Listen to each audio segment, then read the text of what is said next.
아침 햇살이 마당의 낡은 벽돌담을 비쳤습니다. 겨울 끝자락의 차가운 공기 속에서도 박철수는 습관처럼 일찍 눈을 떴어요. 벽식의 초침이 딸깍딸깍 소리를 내며 천천히 움직였고 침대 곁에 커튼 사이로 옅은 빛이 흘러들었습니다. 그는 이불을 젖히고 천천히 몸을 일으켰습니다. 또 하루가 시작됐구먼. 말끝에 미소가 묻어 있었지만 눈가의 깊은 주름 속엔 세월의 묵직함이 담겨 있었어요. 10대 시절부터 섬유 공장에서 일하며 시작된 인생은 50살을 넘어서야 결실을 맺었습니다. 당시 구로공단 초창기 시절 그는 남보다 2배로 일하고도 단 한 번도 불평하지 않았습니다. 정직하게 번 돈은 절대 배신하지 않는다는 게 그의 철학이었죠. 젊은 시절 박철수는 손끝이 빠르고 꼼꼼했습니다. 직원들이 바느질 한 번 더 확인할 때 그는 이미 2개를 마쳤습니다. 그 덕분에 공장 사장은 늘 그를 눈여겨봤고 결국 그는 20대 중반에 반장을 맡았어요.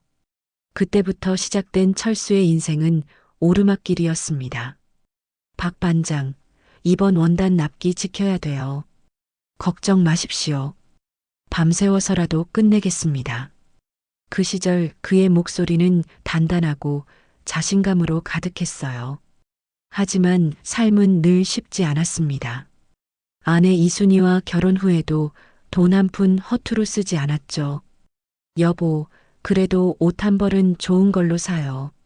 나는 이 작업복이 제일 편해요. 멀쩡한데 뭘 또 사요? 그의 성격은 한결같았습니다. 검소했지만 결코 인색하지는 않았어요. 남이 어려우면 도와주고 자신은 늘 뒤로 물러서는 성품이었죠. 그렇게 40년을 버틴 결과 작은 공장은 대형 섬유업체로 성장했습니다. 해외 수출까지 하며 박철수 회장님이라는 호칭이 따라붙었지만 그는 늘 말했습니다. 그냥 박철수라고 불러요. 회장은 무슨 회장입니까? 은퇴한 지 10년이 지난 지금도 그 습관은 남아 있었습니다. 집엔 여전히 오래된 나무장, 낡은 안락의자, 흑백 TV처럼 보이는 구형 모니터가 있었어요. 그가 가장 아끼는 물건은 1980년대식 LP 플레이어였습니다. 김추자, 이미자, 남진의 목소리를 들으며 차 한 잔 마시는 게 하루의 낙이었죠. 그날도 마찬가지였습니다. 철수는 LP판 하나를 더 구하기 위해 외출을 준비했습니다. 옷장을 열자 고급 정장들이 가지런히 걸려 있었지만 그는 자연스레 구석으로 손을 뻗었어요. 회색 점퍼, 낡은 면바지, 오래된 운동화.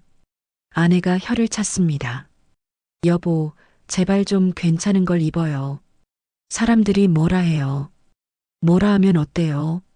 내가 편하면 그만이지. 그의 웃음엔 세상사에 연연하지 않는 여유가 담겨 있었습니다. 차고에는 세 대의 차가 나란히 서 있었습니다. 7억짜리 롤스로이스, 3억이 넘는 마이바흐, 그리고 한쪽 구석에 빨간색 마티즈. 철수는 잠시 두 차를 번갈아 보더니 주저없이 마티즈 열쇠를 집었습니다. 이놈이 제일 마음 편해요. 좁은 골목도 잘 들어가고. 그는 그렇게 혼잣말을 하며 차에 올랐습니다. 시동을 걸자 엔진음이 조금 거칠게 울렸습니다. 낡은 라디오에선 나훈아의 공이 흘러나왔습니다. 오늘도 잘 부탁해라, 마티즈야. 그의 손길엔 정이 묻어 있었습니다. 도로를 따라 천천히 달리던 그는 신호대기 중 옆 차량의 젊은 운전자가 피식 웃는 걸 봤습니다. 요즘도 저런 차를 타네. 하는 입모양이 분명했죠. 철수는 창문을 닫고 조용히 라디오 볼륨을 높였습니다. 사람들은 겉만 보지. 혼잣말을 흘리며 미소를 지었지만 그 웃음은 오래가지 못했습니다. 10여 분 후 그는 평소 들르던 LP 가게 근처에 도착했는데 주차장이 공사 중이었습니다. 이런, 어디다 대나? 한 바퀴를 더 돌았지만 빈자리가 없었습니다. 그때 그의 눈에 익숙한 간판이 들어왔습니다. 하늘저축은행 성은지점. 오래전부터 예금이 있던 은행이었습니다.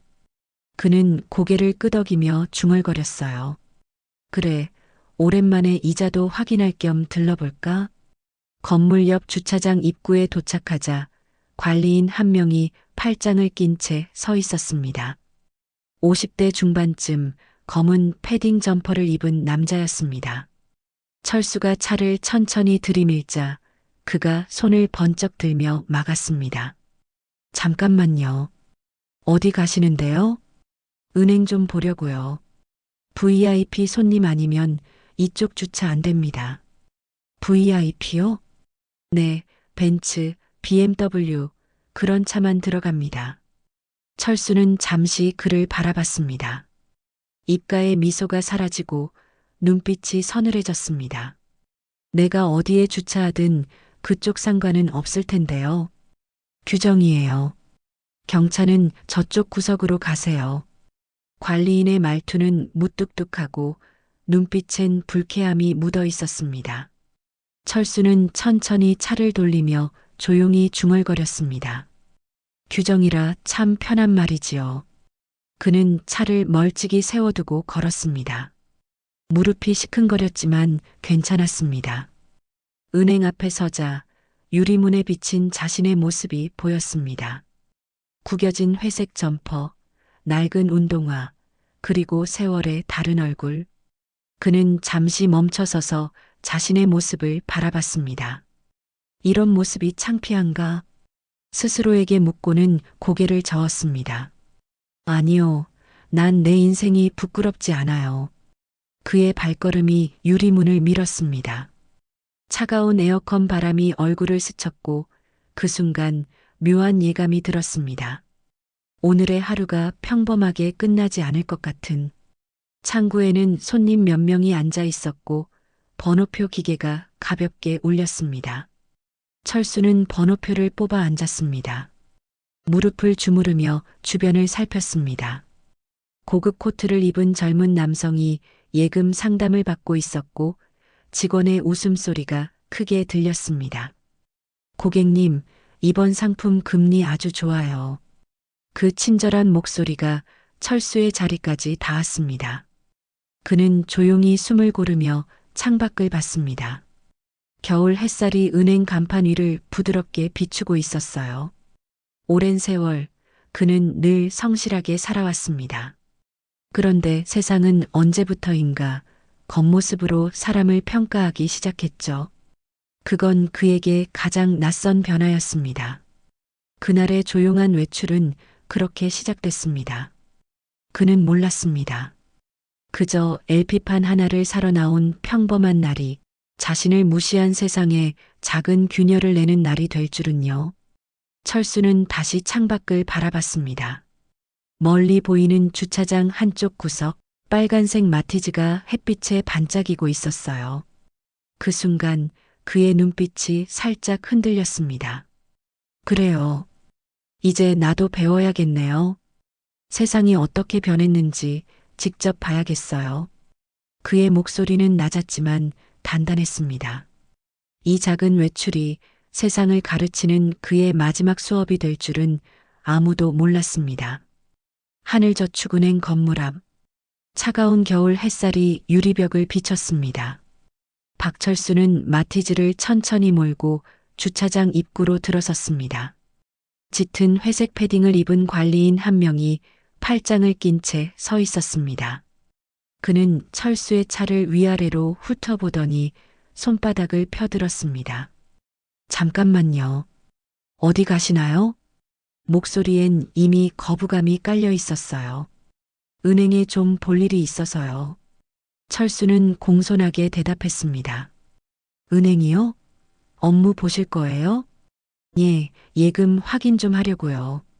아, 근데요, 죄송한데 이쪽은 VIP 전용 주차 구역이에요. 관리인의 말투는 단호했습니다.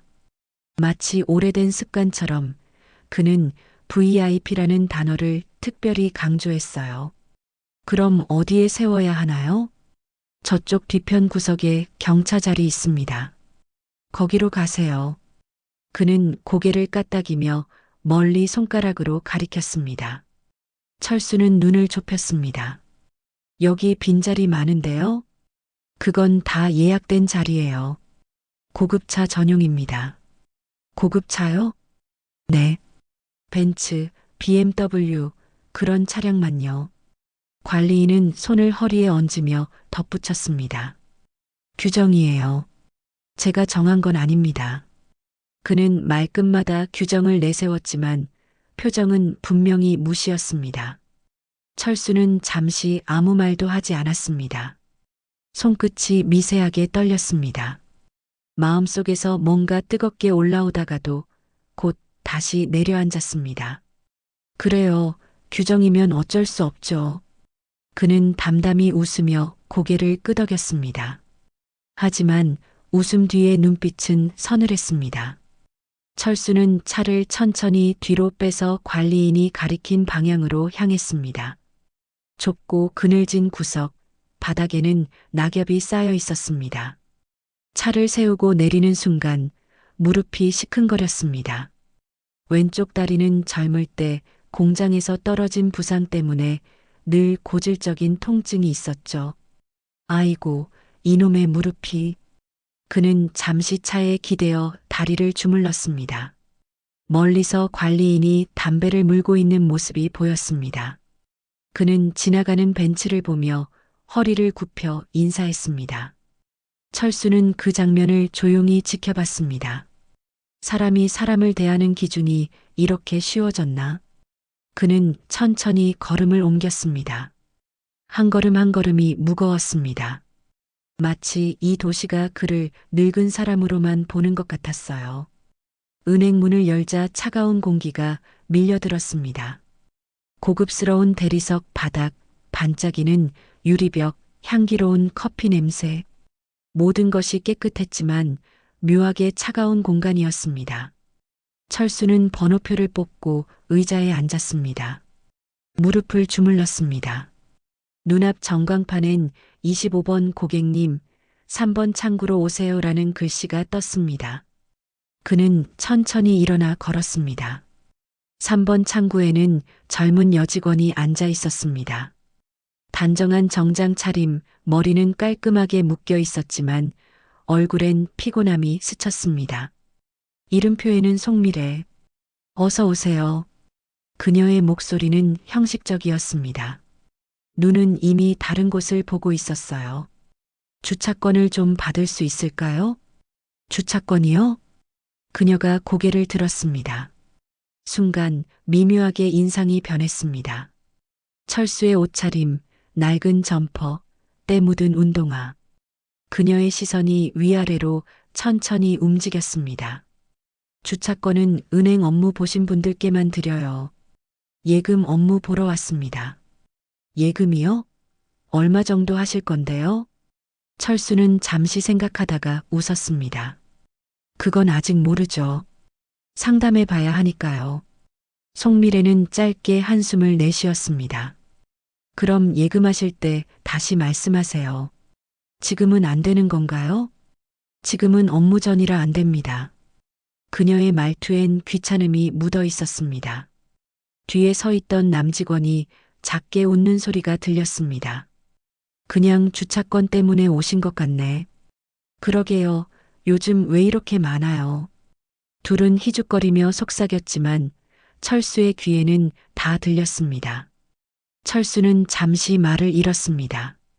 가슴속 어딘가가 묘하게 저릿했습니다. 그는 평생 남에게 무시받지 않기 위해 일해왔고 정직하게 살았습니다. 그런데 지금 한순간에 가난한 노인으로 취급받고 있었습니다. 그럼 출금이라도 할까요? 그가 차분히 물었습니다. 송미래가 피식 웃었습니다. 출금이요? 네, 통장 있으세요? 없어요. 핸드폰으로 확인할 수 있습니다. 어플이요? 가능은 한데요. 그녀의 시선이 여전히 의심스러웠습니다. 철수는 주머니에서 오래된 스마트폰을 꺼냈습니다. 화면을 켜는 순간 배터리가 꺼졌습니다. 불빛이 깜빡하다 이내 어두워졌습니다. 아, 배터리가 다 됐네. 그가 중얼거리자 송미래는 입술 한쪽을 올렸습니다. 그러면 신분증 주세요. 신분증으로 확인해 드릴게요. 그녀의 말투는 공손했지만 어딘가 비꼬아 있었습니다. 철수는 신분증을 내밀었습니다. 송미래가 그것을 스캐너 위에 올리며 중얼거렸습니다. 이름이 박철수. 옆자리 남직원이 툭 치며 웃었습니다. 박철수요? 교과서 이름이네요. 하, 그러게요. 전형적인 이름. 둘의 웃음이 섞여 흘러나왔습니다. 철수는 고개를 떨구었습니다. 손끝이 떨렸습니다. 하지만 참았습니다. 이 나이에 흥분하면 뭐하나. 그냥 있자. 그는 심호흡을 하고 말했습니다. 100만 원 정도 출금하고 그중 일부 예금하려 합니다. 100만 원이요? 송미래가 피식 웃었습니다. 예금은 100만 원 이상만 가능해요. 그럼 200만 원 하죠. 아, 죄송하지만 예금은 100만 원부터고 주차권은 예금 후에만 드려요. 말은 같았지만 어조엔 어차피 안 될 거라는 단정이 섞여 있었습니다. 철수는 속으로 천천히 숫자를 세었습니다. 하나, 둘, 셋. 마음이 점점 무거워졌습니다. 창구 안쪽에서 다른 직원이 커피를 마시며 속삭였습니다. 경차 타고 왔대요. 에이, 진짜? 그럼 VIP는 아니네. 그런 분들이 꼭 따지더라니까. 말끝마다 그런 분들이라는 단어가 반복됐습니다. 철수는 그 단어를 마음속에서 곱씹었습니다. 그런 분들, 그럼 나는 어떤 사람인가? 그는 조용히 창구 위에 출금 신청서를 집어들었습니다. 손이 떨렸지만 꾹 참았습니다. 볼펜을 잡은 손끝이 약간 파르르 떨렸습니다. 이게 세상이군. 그는 마음속으로 중얼거렸습니다. 자신이 세운 공장에서는 단 한 명의 직원도 이런 대우를 받지 않았습니다. 가난한 사람이든 부자든 모두 똑같이 사람으로 대했죠. 사람은 이름만으로, 옷차림만으로 판단받으면 안 되지. 그의 시선이 송미래를 향했습니다. 그녀는 이미 다른 서류를 정리하며 관심을 잃은 듯 했습니다. 다시 생각해 보세요. 철수의 목소리가 낮게 울렸습니다. 사람을 너무 쉽게 판단하지 마세요. 송미래는 잠시 놀란 듯 고개를 들었지만 금세 표정을 바꿨습니다. 무슨 말씀을 하시는지 모르겠네요. 그녀는 짧게 대답하며 서류를 정리했습니다. 철수는 말없이 신분증을 챙기고 창구를 떠났습니다. 주변의 시선이 따라붙었지만 그는 고개를 숙였습니다. 무릎이 더 무겁게 느껴졌습니다. 밖으로 나와 다시 차로 향했습니다. 마티즈는 구석의 그늘 아래 조용히 서 있었습니다. 그 앞에는 하얀 벤츠가 반짝이며 들어오고 있었어요. 관리인 김태진은 허리를 숙이며 인사했습니다. 어서 오십시오. 그의 목소리는 방금 전과 달리 부드럽고 공손했습니다. 철수는 잠시 멈춰섰습니다. 그 장면을 멍하니 바라보다가 조용히 혼잣말했습니다. 사람이 사람을 보는 기준이 참 간단하네요. 차 색깔 하나로 달라지니. 그의 손끝이 주먹을 쥐었습니다. 하지만 곧 손을 풀었습니다. 그래요. 화낼 일은 아니죠. 다 시대가 바뀐 탓이니까요. 그의 입가에 쓸쓸한 미소가 스쳤습니다. 그러나 눈빛은 달라졌습니다. 조용하지만 단단한 결심이 깃든 눈빛이었어요. 집으로 돌아가는 길 라디오에선 사회 뉴스가 흘러나왔습니다. 요즘 노인 금융 차별이 사회적 문제로 떠오르고 있습니다. 기자는 담담히 말했지만 철수의 귀엔 뚜렷이 박혔습니다. 그는 조용히 라디오를 껐습니다. 차창 밖으로 스치는 거리의 풍경이 흐릿하게 보였습니다. 편의점 앞 택배 상자를 든 노인, 버스 정류장에서 떨고 있는 아주머니. 모두 자신과 같은 세대, 평생 일하고도 존중받지 못한 얼굴들이었습니다. 세상은 아직도 돈과 겉모습으로 사람을 나누는군요. 그의 목소리는 낮았지만 묵직했습니다. 집에 도착하자 아내 순이가 거실에서 TV를 보고 있었습니다. 여보, 오늘 LP판은 샀어요? 아니요, 못 샀어요. 왜요? 사람 구경 좀 하느라요. 그의 말투는 평소보다 조용했습니다. 순이는 이상한 기운을 느꼈습니다. 무슨 일 있었어요? 별일 아니에요. 그냥 세상 공부 좀 했죠. 그는 웃었지만 눈빛이 예전 같지 않았습니다. 순이는 더 묻지 않았습니다. 대신 따뜻한 차를 내왔습니다. 철수는 잔을 들고 천천히 마셨습니다. 차향이 코끝을 감쌌습니다. 여보, 사람은 말이죠. 겉만 보고 판단하면 안 돼요. 순이는 고개를 끄덕였습니다. 그야 그렇죠. 근데 왜 그 말을 갑자기. 그냥 오늘 그런 사람들을 좀 봤어요. 그는 잔을 내려놓으며 한숨을 쉬었습니다. 밤이 깊었습니다. 거실 불빛 아래에서 철수는 휴대폰을 충전기에 꽂았습니다. 화면이 켜지며 숫자가 나타났습니다. 총 예금액 2,247억 원. 그는 조용히 그 숫자를 바라봤습니다. 그리고 천천히 미소 지었습니다. 이젠 나도 보여줘야겠어요. 사람이 돈보다 것보다 더 중요한 게 뭔지. 그의 손이 휴대폰을 덮었습니다. 그 미소 속엔 단순한 분노가 아니라 가르침의 의지가 담겨 있었습니다. 그는 불을 끄고 잠자리에 들었습니다. 창밖에 가로등 불빛이 커튼 사이로 희미하게 비쳤습니다. 내일은 그 은행에 다시 가야겠어요. 그는 조용히 눈을 감았습니다. 긴 하루가 끝났지만 내일은 더 길고 의미 있는 하루가 기다리고 있었습니다. 하늘저축은행 앞 겨울 햇살이 유리벽에 부딪혀 번쩍였습니다. 다음 날 아침 박철수는 같은 마티즈에 올라탔습니다. 전날의 일들이 머릿속에서 떠나지 않았어요. 한숨을 내쉬며 그는 중얼거렸습니다. 어제는 그냥 참고 넘어갔지요. 하지만 사람을 판단하는 기준이 이래선 안 됩니다. 라디오에서 옛 노래가 흘러나왔습니다. 세월이 가면이라는 가사가 유난히 가슴에 남았습니다. 세월이 가도 사람의 마음은 변하지 말아야지요. 철수는 라디오를 끄고 가속 페달을 밟았습니다.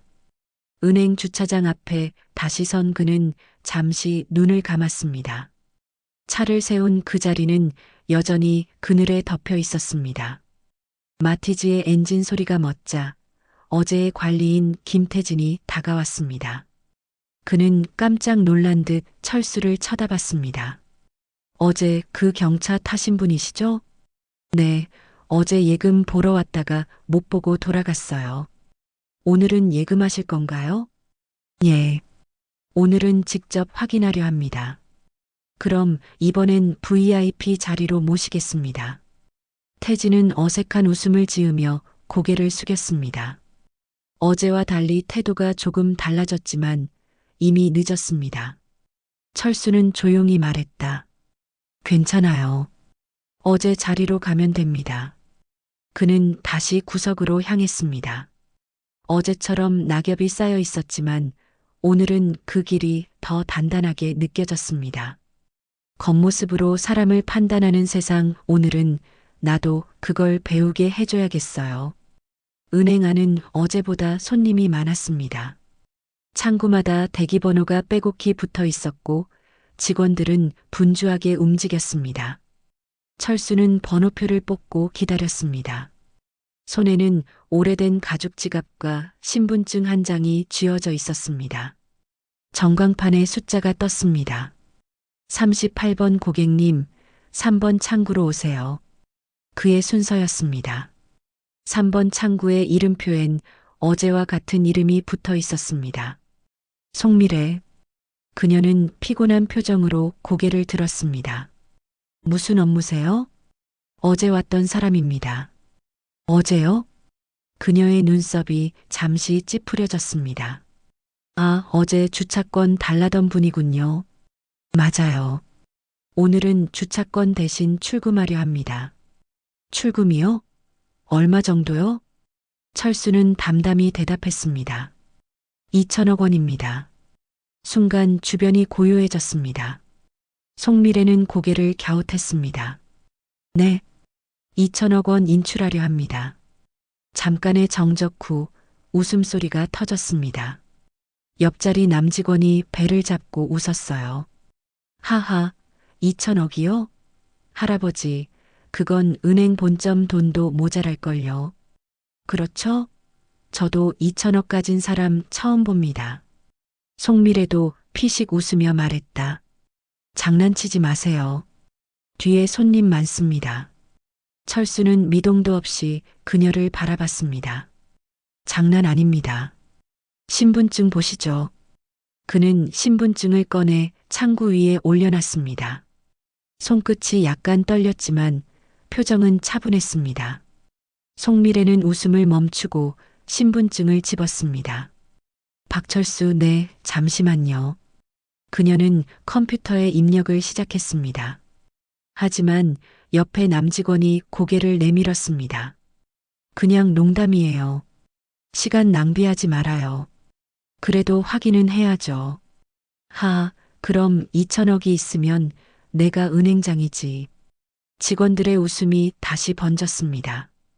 주변 고객들도 이상한 기운을 느끼고 이쪽을 힐끔거렸습니다. 철수는 아무 말도 하지 않았습니다. 그의 얼굴엔 수치와 분노가 교차했습니다. 그는 평생 남을 함부로 깎아내린 적이 없었습니다. 공장 시절 직원이 실수해도 먼저 괜찮아요. 다시 해보세요. 라고 말하던 사람이었죠. 하지만 지금은 그 어떤 말도 위로로 들리지 않았습니다. 송미래는 타이핑을 멈췄습니다. 계좌번호는 모르시죠? 핸드폰 어플로 보여드릴 수 있습니다. 그럼 보여주세요. 철수는 주머니에서 스마트폰을 꺼냈습니다. 어제 충전한 덕에 화면이 밝게 켜졌습니다. 손가락이 천천히 움직였습니다. 하늘저축은행 앱을 눌렀고 로그인 화면이 떴습니다. 인증 후 계좌 잔액이 화면에 나타났습니다. 22470000000원. 그는 조용히 화면을 창구 위로 돌렸습니다. 이겁니다. 순간 송미래의 얼굴이 굳었습니다. 눈동자가 흔들렸고 손끝이 미세하게 떨렸습니다. 이게 진짜예요? 그럼 가짜겠습니까? 그녀는 급히 옆 남직원에게 속삭였습니다. 동수 씨, 이거 좀 봐요. 남직원이 화면을 보더니 입을 벌렸습니다. 이게 뭐야? 2247억이요. 잠깐만, 이게 농담이 아니었어요? 그러니까요. 순간 웃음이 사라졌습니다. 공기 자체가 차갑게 식었습니다. 잠시 후 안쪽 사무실 문이 열렸습니다. 회색 정장을 입은 중년 남자가 급히 나왔습니다. 명찰에는 지점장 장민석이라고 적혀 있었습니다. 무슨 일입니까? 지점장님, 이 고객님 계좌에 2247억이 있습니다. 뭐라고요? 그는 다가와 화면을 들여다봤습니다. 순간 표정이 얼어붙었습니다. 철수는 차분히 말했다. 출금하려 합니다. 전액 현금은 아니어도 이체는 가능하겠죠? 회장님, 잠시만요. 회장님 맞으시죠? 민석의 목소리가 떨렸습니다. 그는 예전 본점에서 들은 이름을 떠올렸습니다. 박철수 회장, 우리 은행 최대 예금주. 네, 제가 박철수입니다. 짧고 단단한 대답이었습니다. 민석은 허리를 숙였습니다. 회장님, 정말 죄송합니다. 직원들이 큰 실수를 저질렀습니다. 실수가 아니라 사람을 무시한 겁니다. 그의 목소리는 낮지만 강했습니다. 송미래의 얼굴이 창백해졌습니다. 회장님, 제가 정말 몰랐습니다. 그럴 수도 있지요. 하지만 겉만 보고 판단한 건 당신이에요. 철수는 천천히 자리에서 일어섰습니다. 은행 안은 숨소리조차 들리지 않았습니다. 그의 그림자가 대리석 바닥 위에 길게 드리워졌습니다. 지점장님, 제 돈 전액을 다른 은행으로 옮기겠습니다. 회장님, 잠시만요. 이건 절차가 필요합니다. 지금 바로는 어렵습니다. 그럼 절차를 시작하세요. 이 자리에서요. 그의 단호한 목소리에 모두가 숨을 죽였습니다. 그날 오후 은행 안엔 긴장된 공기가 감돌았습니다. 고객들 사이에서 수군거림이 퍼졌습니다. 저분이 누구래? 2천억 넘게 예금한 분이라던데. 세상에 그런 돈이. 민석은 땀을 닦으며 회장에게 커피를 내밀었습니다. 회장님, 정말 죄송합니다. 직원 교육이 부족했습니다. 교육의 문제입니까? 마음의 문제지요. 철수는 커피를 내려놓았습니다. 내 돈이 많아서가 아니라 내 인격이 무시당했어요. 그의 눈빛은 깊고 단단했습니다. 송미래는 그 말에 고개를 숙였습니다. 죄송합니다. 정말 죄송합니다. 그녀의 손끝이 떨렸습니다. 사람은 누구나 실수할 수 있죠. 하지만 진심이 없으면 그건 실수가 아닙니다. 철수의 말이 조용히 흘렀습니다. 은행 안의 공기는 무겁게 내려앉았습니다. 철수는 의자에 앉아 창밖을 봤습니다. 겨울 햇살이 희미하게 비치고 있었습니다. 그는 깊은 숨을 내쉬었습니다. 이걸로 끝내야 하나? 아니면 조금 더 보여줄까? 그의 마음속에서 두 가지 감정이 싸웠습니다. 분노와 연민. 그는 스스로에게 물었습니다. 내가 돈으로 복수하겠다는 사람이 되어야 하나? 아니, 그들에게 가르쳐야 한다. 겉보다 사람이 중요하다는 걸. 잠시 후 그는 고개를 들었습니다. 지점장을 향해 말했습니다. 전액 인출은 당장은 미룹시다. 민석이 놀란 듯 눈을 떴습니다. 회장님, 정말입니까? 당장은요. 대신 조건이 있습니다. 무슨 말씀이신지요? 당신 직원들에게 사람을 대하는 법을 다시 가르치세요. 그게 첫 번째 조건입니다. 민석은 고개를 깊게 숙였습니다. 명심하겠습니다. 은행을 나서는 철수의 걸음은 느렸습니다. 하지만 그 발걸음은 흔들리지 않았습니다. 그는 유리문 너머로 건물 전체를 올려다봤습니다. 하늘은 구름 한 점 없이 맑았지만 마음은 무겁고 복잡했습니다. 이 은행은 사람의 마음이 없는 곳이구나. 그는 마티즈로 걸어갔습니다. 차 앞에는 관리인 김태진이 서 있었습니다. 그는 머리를 숙였습니다. 회장님, 어제 정말 죄송했습니다. 괜찮아요. 다들 자기 자리에서 사는 법이 그런가 봅니다. 철수는 차문을 열며 덧붙였습니다. 하지만 세상은 언젠가 사람의 마음으로 돌아와야 해요. 그의 말은 부드러웠지만 묘한 울림이 있었습니다. 태진은 그 자리에 멍하니 서 있었습니다. 마티즈의 엔진이 천천히 울렸습니다. 차창 밖으로 보이는 하늘은 한층 푸르게 빛났습니다. 그는 조용히 혼잣말했습니다. 이 돈을 어떻게 써야 진짜 가치가 있을까? 누군가를 벌주는 게 아니라 세상을 바꾸는 데 써야겠죠. 그의 눈빛이 깊어졌습니다. 무언가 마음속에서 불씨가 피어오르고 있었습니다. 단순한 분노가 아닌 변화를 향한 결심이었죠. 철수는 브레이크를 밟으며 마지막으로 은행 간판을 바라봤습니다. 하늘저축은행 이름은 하늘인데 마음은 땅바닥이네요. 그는 짧게 웃었습니다. 그리고 조용히 기어를 넣었습니다. 마티즈는 천천히 길을 벗어나 도심으로 향했습니다. 그의 손끝이 핸들을 부드럽게 쥐었습니다. 사람을 돈으로 가르칠 수는 없지만 기회는 줄 수 있지요. 다만 그 기회를 받을 자격이 있는 사람만이 다시 일어설 겁니다. 창밖으로 겨울바람이 스쳤습니다. 그 바람 속에서 철수는 새로운 계획을 세웠습니다. 그래요. 이걸로 끝내지 않겠습니다. 이 돈을 사람의 가치를 되찾는 데 쓰겠어요.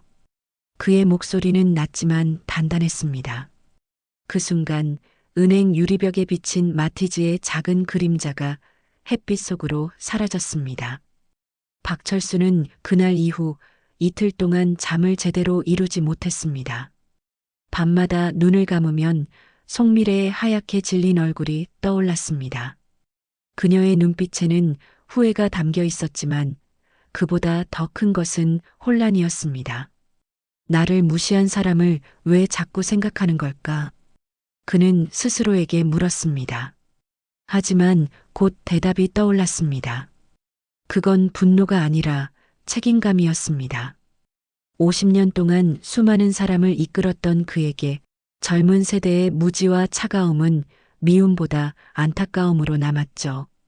며칠 뒤 아침 그는 TV 뉴스를 보다 놀랐습니다. 하늘저축은행 거액 예금주 인출설 돌며 예금주 불안 확산. 기자는 긴장된 목소리로 전했습니다. 한 고객의 대규모 출금 요청이 알려지며 일부 지점에서 현금 인출이 몰리고 있습니다. 철수는 리모컨을 내려놓았습니다. 내가 그 불씨를 던진 셈이군요. 입술을 굳게 다물었습니다. 잠시 후 전화가 울렸습니다. 지점장 장민석이었습니다. 회장님, 정말 죄송합니다. 언론에서 이 사실이 새어나갔습니다. 벌써 퍼졌나요? 예, 일부 고객들이 불안해하면서 인출을 시작했습니다. 본점에서도 긴급 대책 회의를 열었습니다. 당신 탓은 아닙니다. 다만 이제는 수습이 필요하겠지요. 그의 목소리는 차분했습니다. 분노 대신 걱정이 묻어 있었죠.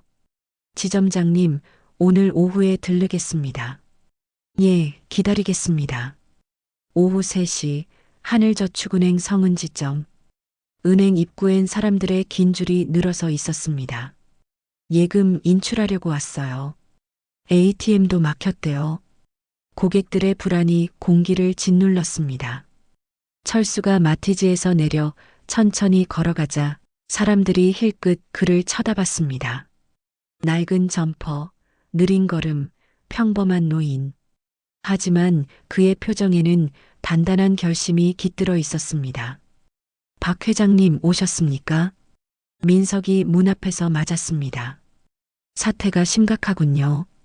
예, 직원들이 정신이 없습니다. 본점에서도 상황 파악 중입니다. 지금 중요한 건 돈이 아니라 신뢰입니다. 철수의 목소리가 낮게 울렸습니다. 안으로 들어서자 송미래가 고개를 숙였습니다. 회장님, 정말 죄송합니다. 이 모든 일이 제 부주의로 시작된 것 같습니다. 철수는 잠시 그녀를 바라보다가 고개를 저었습니다. 그대만의 잘못은 아닙니다. 사회가 사람을 겉모습으로 보게 만든 탓이죠. 그래도 제가 더 신중했어야 했어요. 그녀의 눈가가 붉어졌습니다. 울 필요 없습니다. 이제부터가 중요하니까요. 철수는 부드럽게 말했습니다. 지금 고객들은 불안에 떠는 중입니다. 그들에게 먼저 사과하고 안심시켜야 합니다. 민석이 고개를 끄덕였습니다. 직원들과 함께 대기실에서 설명회를 열겠습니다. 좋아요. 하지만 진심이 담겨야 합니다. 말로만 하면 더 큰 불신을 낳을 겁니다. 잠시 뒤 대기실에는 수십 명의 고객이 모였습니다. 웅성거림이 가득했습니다. 철수는 앞자리에 앉은 사람들을 천천히 바라봤습니다.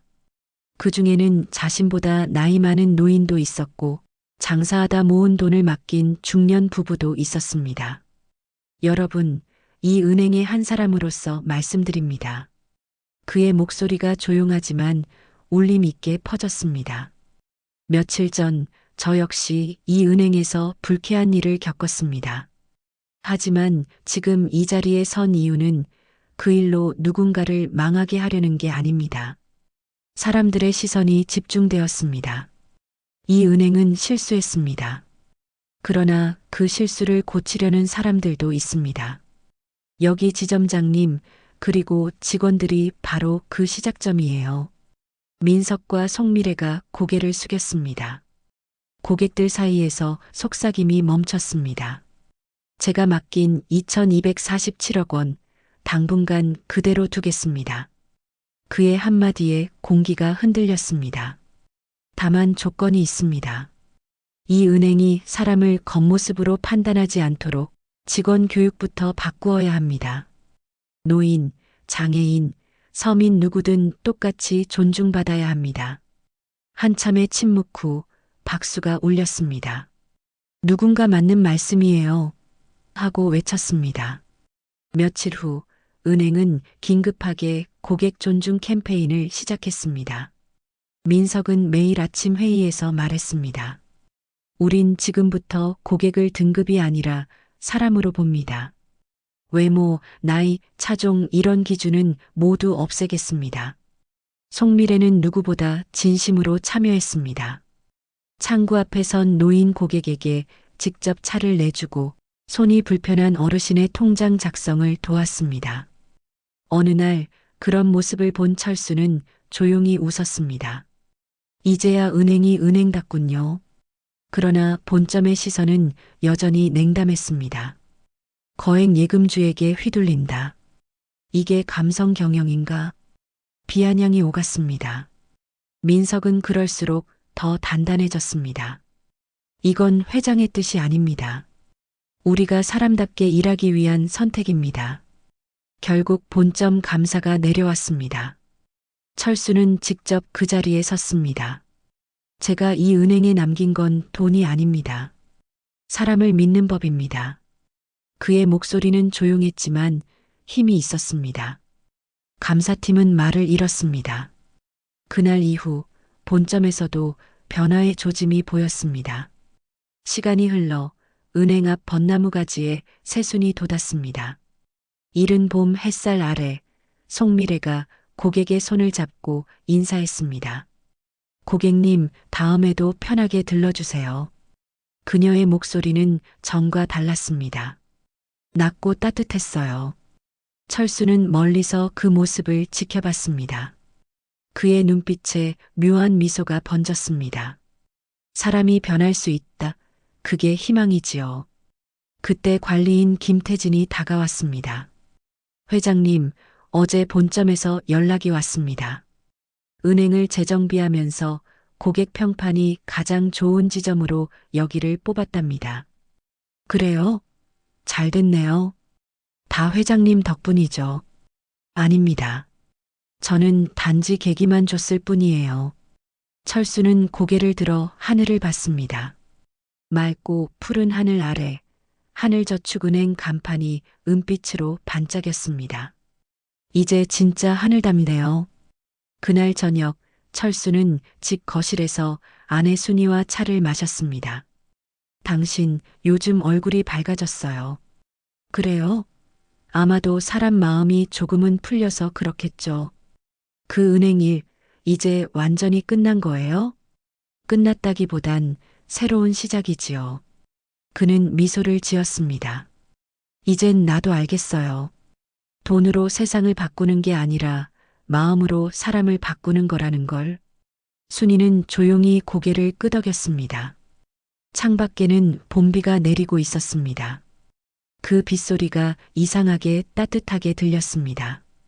며칠 후 철수는 다시 은행을 찾았습니다. 이번엔 고객이 아니라 조언자로서였습니다. 직원들은 그를 명예 고객으로 부르며 맞았습니다. 송미래가 다가와 인사했습니다. 회장님, 이제 정말 은행이 달라졌어요. 그럼 됐어요. 그게 내가 원한 전부였으니까요. 회장님, 저 감사 인사라도 드리고 싶어요. 감사는 나중에 당신이 누군가를 따뜻하게 대할 때 그걸로 충분해요. 그의 말에 송미래는 눈시울이 붉어졌습니다. 은행을 나서며 철수는 걸음을 멈췄습니다. 하늘은 여전히 맑았습니다. 그는 작게 중얼거렸습니다. 사람은 언제든 변할 수 있죠. 다만 누군가 먼저 믿어줄 때 가능합니다. 마티즈의 시동이 걸렸습니다. 작은 엔진음이 고요한 오후 거리를 채웠습니다. 그리고 그 속에서 박철수의 얼굴에는 긴 세월의 무게를 이겨낸 사람만이 가질 수 있는 평온한 미소가 피어올랐습니다. 봄이 완전히 자리 잡은 어느 아침, 하늘저축은행 성은지점의 유리문이 천천히 열렸습니다. 햇살이 로비를 가득 비추고 새로 단장한 내부는 밝고 정돈되어 있었습니다. 입구에는 모든 고객은 소중합니다라는 문구가 붙어 있었어요. 박철수는 문 앞에 잠시 멈춰 섰습니다. 눈앞의 풍경이 낯설 정도로 달라져 있었습니다. 직원들은 서로 인사하며 웃었고 고객에게 먼저 다가가 문을 열어주었습니다. 그 작은 행동 하나하나가 과거의 은행과는 전혀 달랐습니다. 어서 오십시오, 회장님. 송미래가 밝게 인사했습니다. 그녀의 표정은 달라져 있었습니다. 예전의 날카로운 기운은 사라지고 그 자리를 대신한 건 따뜻함과 진심이었습니다. 오늘은 그냥 고객으로 왔습니다. 철수는 웃으며 대답했습니다. 고객이시자 저희의 스승이시죠. 그녀는 미소를 지었지만 눈가에는 미묘한 떨림이 있었습니다. 창구 앞에서 철수는 천천히 의자에 앉았습니다.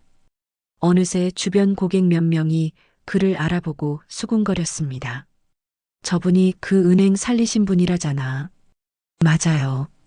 뉴스에도 잠깐 나왔었대요. 그의 이름은 더 이상 2천억 예금주가 아닌 사람의 가치를 가르친 어르신으로 알려져 있었습니다. 철수는 종이를 꺼내 들었습니다. 이 돈의 일부를 지역 장학기금으로 내고 싶습니다. 송미래가 놀란 눈으로 물었습니다. 회장님, 정말이세요? 예. 이 돈은 내 평생의 수고가 만든 거지만 결국 사람 덕분에 여기까지 온 거죠. 이제 그걸 돌려줄 때입니다. 민석 지점장이 달려왔습니다.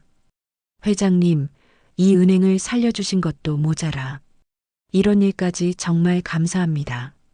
감사는 제가 해야지요. 여러분 덕분에 사람의 진심을 다시 봤습니다.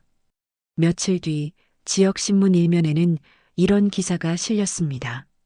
전직 기업인 박철수, 전 재산 일부 기부. 사람을 존중하는 사회가 진짜 부자나라 메시지 남겨. 신문을 본 아내 순이는 미소를 지었습니다. 여보, 참 당신답네요. 그냥 해야 할 일을 한 것뿐이에요. 이젠 좀 쉬어요. 평생 일만 했잖아요. 쉬어야지요. 하지만 마음은 여전히 현장에 있네요. 철수는 거실 창가에 서서 멀리 은행 간판을 바라봤습니다. 햇살이 반사되어 눈이 부셨습니다. 이젠 세상도 조금은 밝아진 것 같아요. 며칠 후 송미래는 퇴근 후 작은 편지 봉투를 들고 철수의 집을 찾아왔습니다. 회장님, 잠시 실례하겠습니다. 그녀는 두 손으로 봉투를 내밀었습니다. 이게 뭐예요? 저희 직원들이 회장님께 드리는 감사 편지입니다. 편지요? 예. 모두 각자 손으로 썼어요. 이제는 고객을 숫자가 아닌 사람으로 보겠다는 다짐이 담겨 있습니다. 철수는 조용히 봉투를 받아들었습니다. 그의 손끝이 약간 떨렸습니다. 고맙네요. 그 마음이 진짜 변화의 시작이에요. 그는 편지들을 한 장씩 꺼내 읽었습니다.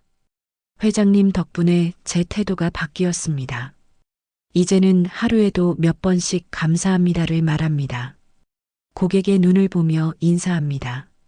짧은 문장들이었지만 그 하나하나가 지난 날의 오만함을 씻어내는 진심의 기록이었습니다. 며칠 뒤 은행 앞에서 작은 행사 하나가 열렸습니다. 고객 감사의 날이라 이름 붙은 그 자리엔 지역 주민들이 삼삼오오 모였습니다. 철수는 조용히 의자에 앉아 그 광경을 지켜봤습니다. 아이들의 웃음소리, 청년들의 인사, 그리고 송미래가 무대 위에서 읽어내려가는 인사말. 우린 지난날의 실수를 잊지 않겠습니다. 그날 한 분의 꾸중이 우리 인생을 바꿔놓았습니다. 이 은행은 이제 고객의 마음을 먼저 생각하겠습니다. 박수가 터졌습니다. 철수는 두 손을 모아 박수를 보탰습니다. 눈가가 조금 젖었지만 그는 고개를 숙이지 않았습니다. 그의 눈빛에는 여전히 따뜻한 힘이 깃들어 있었어요. 행사가 끝난 후 송미래가 다가왔습니다. 회장님, 그날 이후로 전 매일 생각했어요. 그날 제가 던진 말 한마디가 얼마나 큰 상처였는지요. 그걸 평생 잊지 않고 살 겁니다. 그럴 필요는 없어요. 잊지 않겠다는 마음만으로 충분합니다. 그래도 회장님 덕분에 제 인생이 바뀌었어요. 내 덕이라기보단 당신 안에 그런 마음이 있었던 거예요. 그녀의 눈에 눈물이 맺혔습니다. 감사합니다. 그리고 정말 죄송했습니다. 철수는 고개를 끄덕이며 미소를 지었습니다. 고맙습니다.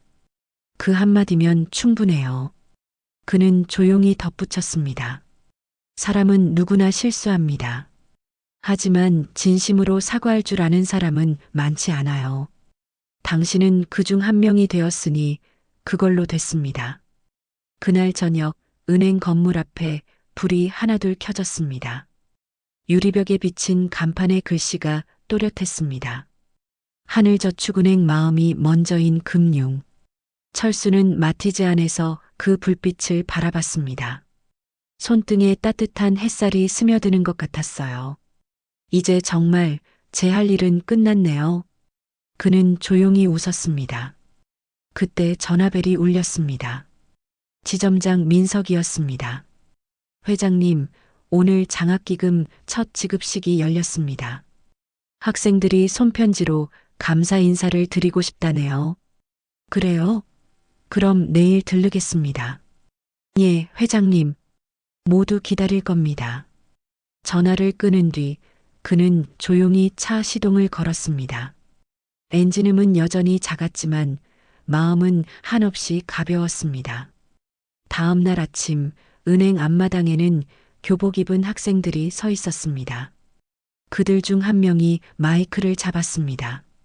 회장님, 덕분에 대학 등록금을 마련했습니다. 저도 나중에 다른 사람을 도울 수 있는 어른이 되고 싶습니다. 철수는 눈을 감았다가 천천히 떴습니다. 그래요. 그게 진짜 부자예요. 그는 천천히 학생의 손을 잡았습니다. 그 순간 주변에 있던 사람들 모두의 마음이 따뜻해졌습니다. 행사가 끝난 뒤 철수는 조용히 혼잣말했습니다. 이제 이 돈이 진짜 제 몫이 아닌 모두의 몫이 됐네요. 그의 얼굴에는 미소가 번졌습니다. 그리고 마음속에는 오래된 확신 하나가 자리 잡았습니다. 사람은 언제든 변할 수 있다. 그 믿음을 잃지 않는 한 세상은 아직 따뜻하다. 그날 오후 철수는 집으로 돌아왔습니다. 창밖엔 노을이 천천히 내려앉고 있었습니다. 아내 순이가 따뜻한 차를 내왔습니다. 오늘도 좋은 일 했죠? 좋은 일이라기보단 해야 할 일을 했을 뿐이에요. 그래도 당신 덕분에 많은 사람이 웃었어요. 그럼 됐죠. 그는 창밖의 붉은 하늘을 바라봤습니다. 순이 씨, 우리 인생도 참 길었네요. 그렇죠. 그래도 후회는 없잖아요. 없죠. 단 한 가지 깨달음만 남았어요. 뭔데요? 돈보다 중요한 건 사람이에요.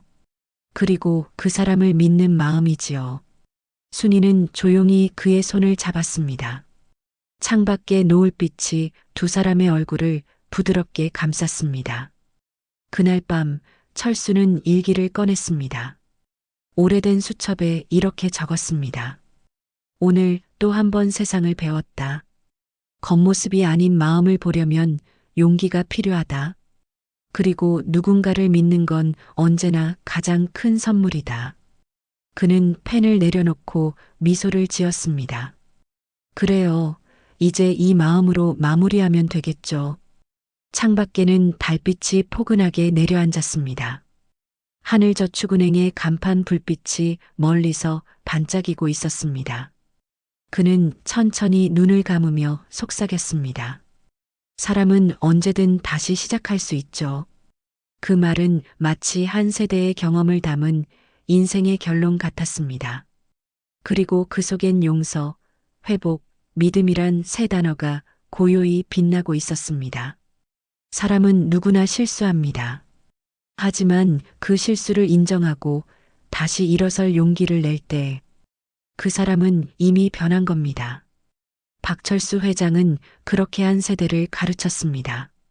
돈으로 세상을 바꾼 게 아니라 마음으로 사람을 바꾼 사람이었죠. 겉모습보다 마음이 먼저인 세상. 서로를 믿고 다시 기회를 줄 줄 아는 세상. 그것이 우리가 만들어야 할 진짜 부의 모습 아닐까요? 오늘 이야기가 당신 마음에도 따뜻한 불빛 하나 남기길 바랍니다. 여러분, 감사합니다. 그리고 우리 모두 다시 한번 서로에게 두 번째 기회를 줍시다.